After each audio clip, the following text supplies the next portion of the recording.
Hello, everyone, and welcome back to the 9 Frames podcast. It is Monday, February 12th, 2024, and this is episode 76. I am Bill Whalen. And I'm Mike Whalen. Be sure to catch us, as always, on YouTube at 9 Frames Podcast. Our Spotify is 9 Frames, and our X is at 9 Frames Pod. Please follow us on there, subscribe, like, comment, and share if you enjoy the show. Yeah, we didn't have an episode on Friday because there wasn't much to talk about from Wednesday to Friday, which we kind of feared would happen. But over the weekend, there was a bit more of news, specifically Sunday. There was more.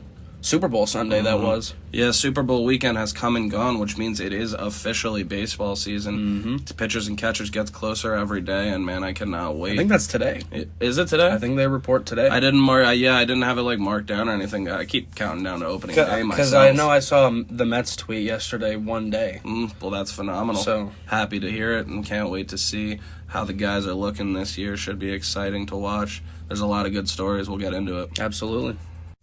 And we will get straight into those signings and trades. We got a couple news stories as well to get into, but we'll start with a signing here, and it is a catcher. He's going to be playing a lot of DH now with this deal. Gary Sanchez is headed to the Milwaukee Brewers on a 1-year, $7 million deal with a mutual option for $25. I think that's actually insane that Gary Sanchez found a way to make himself $7 million. The Brewers are just making a bunch of moves this offseason that are very confusing to me. I don't know what direction they're going. Do they want to win? Do they not? I don't really know. It is odd because it seems like they have a clear plan to build a competitive roster. This is a move that I think does make sense for them because they have the reigning NL Silver Slugger at catcher. So now they have this option to take some weight off of that guy's legs, and they will split DH and catcher time. Yeah, and they also did just bring in Reese to play first base. This is something that the Braves were originally doing with Contreras and d'Arnaud originally, and that worked really well for them. I see that Milwaukee kind of has that vision as well for this, because at his worst, Gary Sanchez shows that he's got the pop in the bat. Yeah, I guess he does have the makings for a good designated hitter. He's going to be your typical low average. He's just going to hit a bunch of bombs and probably strike out a bunch as well. Bounced around a lot last year. Actually started last year in the San Francisco Giants organization. Then he left there and had 3-game stint with the New York Mets, and then spent the rest of the year with the Padres.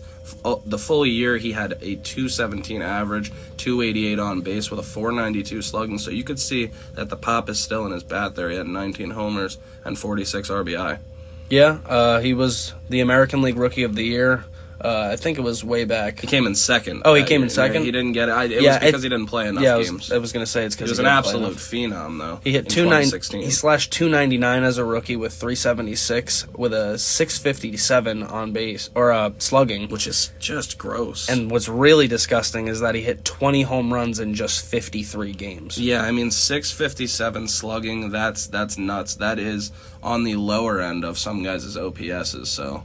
I mean, he was showing out in his rookie year, and this is the sensation that a lot of teams have been giving him a shot to show. If he can get back into that form, Milwaukee will do this as well, as he'll be DHing a lot this year. Yeah, so like you said, I mean, the pop's always there, but the average, maybe, I don't know, we'll see. We'll see if he can bring it up a little bit to 240-ish, 235. It's really weird because if it wasn't for trading Corbin Burns away, I think this is a really successful offseason for the Brewers. Maybe they just think they have the system and a plan in place to win without Burns. I don't know. Well, and Woodruff, we can't forget Woodruff is gone too. I mean, that was 2 of the top 3 of their starters. Yeah, so I just don't understand why they kind of seem to sell their pitching, but now they are going and building a decent batting lineup and bench at this point. Yeah, we'll see what the defending NL Central champions do in 2024. Keeping it in the NL Central, and this news broke just about an hour or 2 hours ago now. The Pirates have added Yasmani Grandal on a 1-year, $2.5 million deal.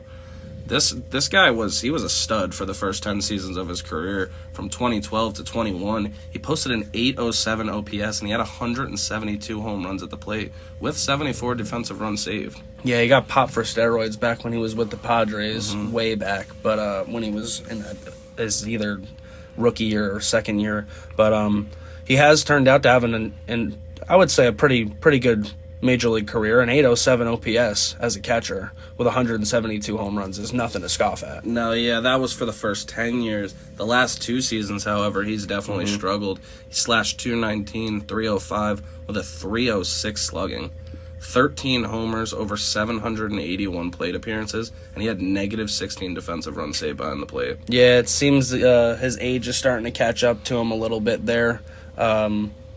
I still think he can contribute to a team like the Pirates, especially. I think that's exactly why this deal makes sense. It's exactly what the Pirates have been doing all offseason. They have made moves, brought in veterans that they might end up flipping if they end up being productive and the Pirates aren't in the race, which there's a decent chance of that. Yeah, and I could see if he has even a slight resurgence. I mean, 1 year, $2.5 million. A contender will pick that up easily. Yeah, Pirates got that young stud forward from the Great Britain team. So I mean, he can learn a lot from a guy like Yasmani Grandal. Exactly. Yeah. That's a good plan. If that's what they're planning, for him to just learn from Grandal, because Grandal's notoriously been one of the best pitch framers in the league at catcher. So, not a bad guy to learn from. Yeah, I think this is another decent move for the Pirates, and they're bringing in good veterans who they've been around the game for a long time. Mm-hmm. Next, we will go to the Baltimore Orioles and the Detroit Tigers, who have made a trade. The Orioles will be getting Nick Matone from the Detroit Tigers just for cash. That was last Wednesday that trade was made.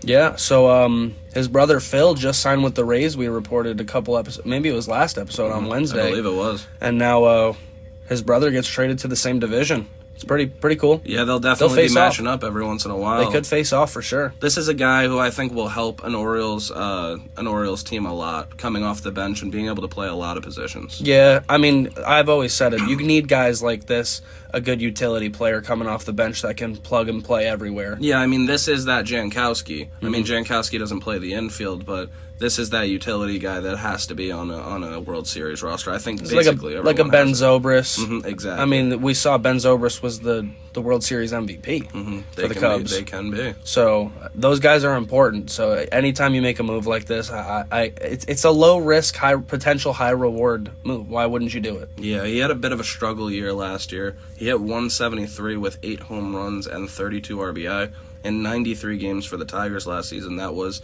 his first full season, really, in his 3-season career. Yeah, we'll see if a change of scenery helps him a little bit. He's played in 180 Major League games, so not a ton of experience there, just over a full season. 3 seasons technically on the baseball reference page. Last year was a dip in batting, and that was his first full year, so we'll see how he does on a deep Orioles team. Going to a team that is in a division with a lot of hitters' parks could be a sign of good things to come for him. Yeah, we will see. We will talk about another trade here specifically with another utility man.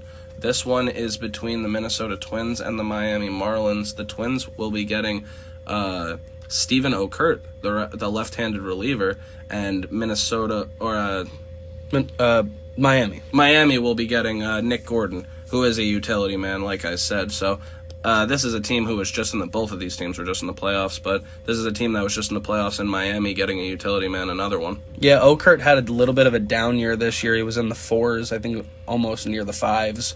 But the 2 or 3 previous years before that, he was an absolute stud, a good left-handed option. I think it's a good pickup by the Twins. And Nick Gordon, like I just said for Matone, you need guys like that. So a guy that can play a bunch of infield spots, it helps you. You need guys that can do it. He was traded just a day after losing his arbitration hearing to Minnesota. He wanted $1.5 million, and they paid him $900K at the end of the day. Oof. So then he gets traded to Miami, and they will be paying that tab now.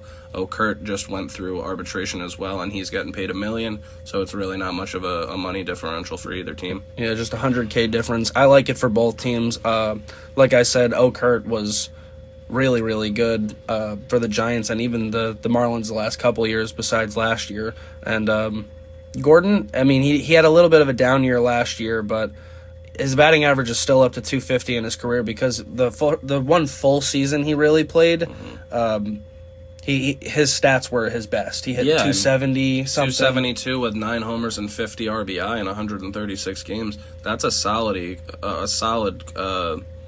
utility player in your lineup. Absolutely. 50 RBI from a utility player, any team would take that. Last year, he did hit 185 with just 2 homers and 7 RBI in 34 games, which, I mean, if you give this guy a full season, he could really help you out, it looks like. And it seems like the Marlins are going to do just that. Kurt last season, as you said, had a down year. He was 3-2 with a 4.45 ERA and 64 relief appearances. He struck out 73 and walked 24 in 58 and 2/3 innings while allowing 9 home runs.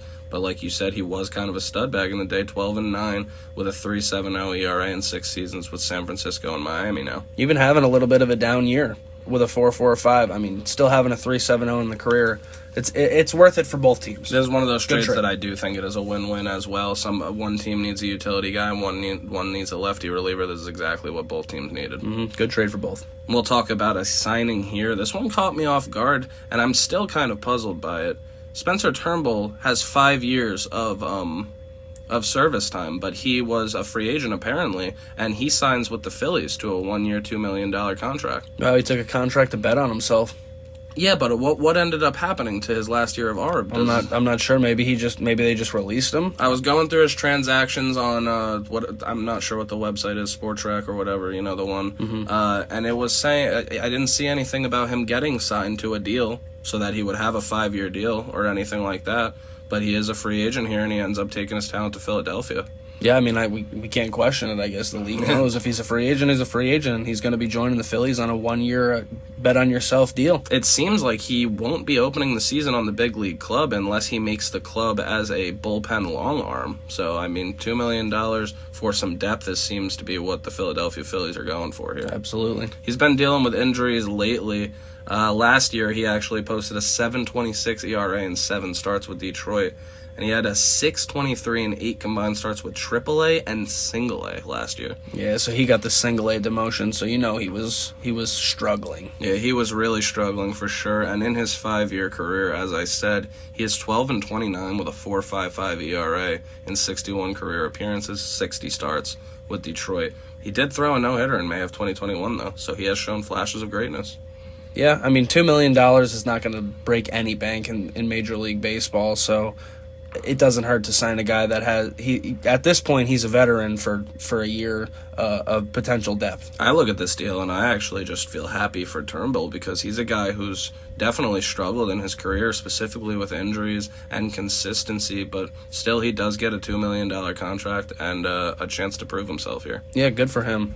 And then just lastly, before we went on, we got a notification that we have no details on the signing yet, but Jurickson Profar is going to be returning to the San Diego Padres. Yeah, he just returned there on a undisclosed amount of money for a 1-year deal, and he's another one of those guys that he can play so many positions. I mean, just about every infield position and outfield position, right? Yeah, he can, and I'm sure the details will probably come out as we're recording this, but there's no way for us to know as we're doing it, so probably mention it on the next episode. Yeah, we'll give a quick update next episode. Regardless, he's a guy that I love bringing him back in. Oh, absolutely. Former number 1 overall prospect. So, I mean, I saw his debut. He homered in his debut in Cleveland. He's a good player. He's highly touted with reason, and he's got a solid glove. And like I said, 8 positions. Yeah, I've always been a fan of Profar. Mm-hmm. And we've just got a couple more stories to talk about here. The first is a retirement, and this guy is a great for sure. Corey Kluber has retired from professional baseball. One of the best 4-year stretches, 2014 to 18, I would say. Yeah. This guy was a real stud. He's a former 3-time All-Star and a 2-time Cy Young. Yeah, he was easily, I would say, a top 5 pitcher in that 5-year stretch. I mean, he was the guy in the American League. He dominated for at least a 3-year stretch. Mm-hmm. There was a chance where he could have won 3 straight. Yeah, all-time Cleveland great for sure at this point. He's cemented his legacy there forever. Became a bit of a journeyman and struggled with it in the later years of his career, but still a 3.44 ERA and 1,725 Ks in 1,641 and 2/3 innings pitched. That's a good ratio right there. It's a great ratio, and unfortunately, injuries caught up to Kluber earlier than he would have liked, obviously.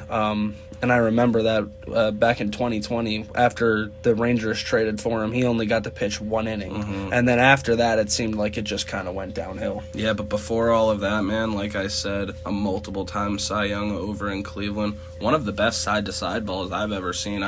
We still don't know whether it's a slurve or a slider he really threw, but regardless, that thing was moving. Very, very, very close to being a World Series champion, too. Just Yeah, one game away. Close. That was a 3-1 lead blown by Cleveland, right? 2016 there. Yep, against the Cubs when they broke the curse. They were close, and he was dominant in the postseason. Would have been nice to say that when I was running down his career accomplishments, but no, that did not happen, and the Cubs finished the story that year. But regardless, this is a phenomenal career for Corey Kluber. Yeah, well-deserved. Enjoy retirement. I'm not like too familiar with pitching resumes and how much stats you need to get into the Hall of Fame.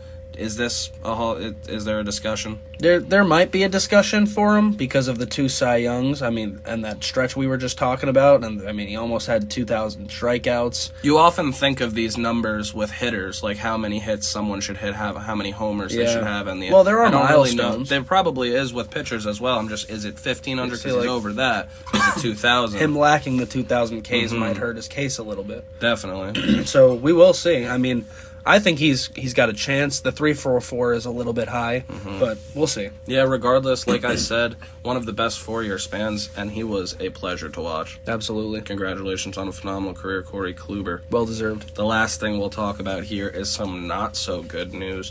Now former New York Mets general manager Billy Eppler was suspended Friday through the 2024 World Series by Commissioner Rob Manfred, who concluded that he directed the team to fabricate injuries and create open roster spots. What are your thoughts on this? I have a couple different thoughts on this. One, I'm not surprised, honestly. It did seem a little fishy with a couple injuries that the Mets had last year. I'm not surprised.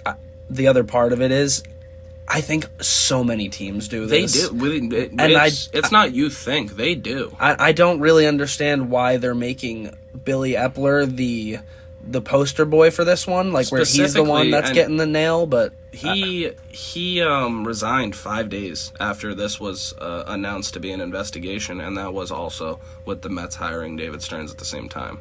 Yeah, it's weird. I wasn't even really the biggest fan of Eppler, but I think it's kind of weird for them to pick him out of everybody that does it, basically, to give him a year-long suspension. Rob Manfred's just such a clown sometimes. He really is just not a good commissioner sometimes. Yeah, I fully agree with the fact that I'm not the biggest fan of the guy, but it just doesn't make sense to go at him like this. This story all just doesn't add up to me.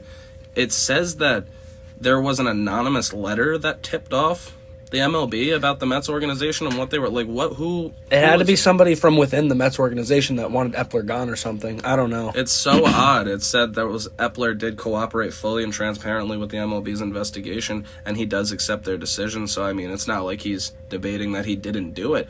I don't think there is a debate that Billy Eppler did it. I think the debate is, why does it matter when everyone else does? It either matters that everyone does or that no one does. Yeah, how are you going to pick him out? I agree. I mean, it's not like it's going to be career-ending. The guy's 48. He's going to miss a year. He'll be 49 and return to being in some front office, I would assume. Did you see what Tommy Hunter said about this? The reliever who pitched for the Mets. I know he's pitched for multiple other teams, one of them being the Angels, right? Baltimore. Right, yeah, he's been all over the place. So that being said, he's been all over the place, right? He said Billy Eppler has not moved any differently from any GM he's ever worked with. Yeah, of course not. I mean, they all do it. How are you're a multiple team player and you've seen GMs like this? I mean, so the commissioner's got to be aware. I wonder if... Yeah, maybe it had to do with you said it was anonymous, so whoever tipped him off, I don't know why he took this one to heart, but like, everybody does it, brother. Apparently, Eppler did fabricate injuries for up to a dozen players last season, though. Damn. Yeah, so maybe it's just because he did it so egregiously. Yeah, it could be. They went at him because other teams do it with like 4 or 5 guys, and he decided to do it with 12.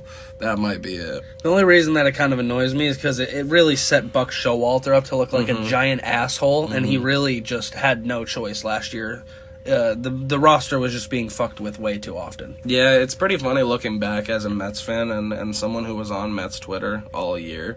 Whenever one of these injuries came out, though, everyone was like, "That's not real yet." I remember one of them, Tomas Nido. Tommy Hunter. How many times they put Tommy Hunter on the IL with back spasms or something like that? Tomas Nido went on the 15-day IL one time with dry eyes. No, he said that his eyes were really dry. For 15 days? Well, that's just the stint. Doesn't it seem a bit long? It does. Doesn't dry eyes seem like a day-to-day thing? Like eye drops would solve that? Maybe, I don't know, man. I guess, yeah. But yeah, up to 12 players here were put on the injury list that did not have a real injury, so Eppler will be suspended for the full year. I don't hate it, because, clearly he did do, and he is guilty of the crime, but I think there's 29 other teams that are too. Yeah, I just think it's kind of funny. Mm-hmm.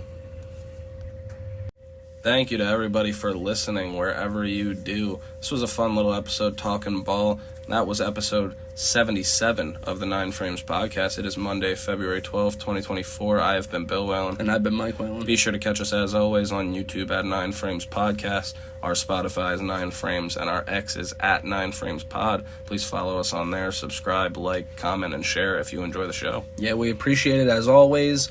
And I'm going to finish it off with what I've been saying, like the past however many episodes. The big fish are still out there with just... pitchers and catchers are here now. We're getting really close, and the two-time Cy Young Award winner Blake Snell's out there. World Series champion Jordan Montgomery's out there. Comeback Player of the Year Cody Bellinger's former out MVP there as well. Former Rookie of the Year and MVP. Yeah. What are we doing? Yeah, a lot of talent still out there. That Jorge Soler. Those are big fish. JD Martinez. There's a lot of names out there. Guys that need jerseys, they need teams, man. Got to do it soon. We're running out of time here. Pitchers and catchers coming. It might be today, it might be tomorrow. I'm not sure still, but they will be coming, and it should be fun to watch. The 2024 season in general, Billy Eppler will not be involved. Yeah, now that the the Super Bowl is over, it is officially baseball season, like we said. So it's our turn now. Lock in.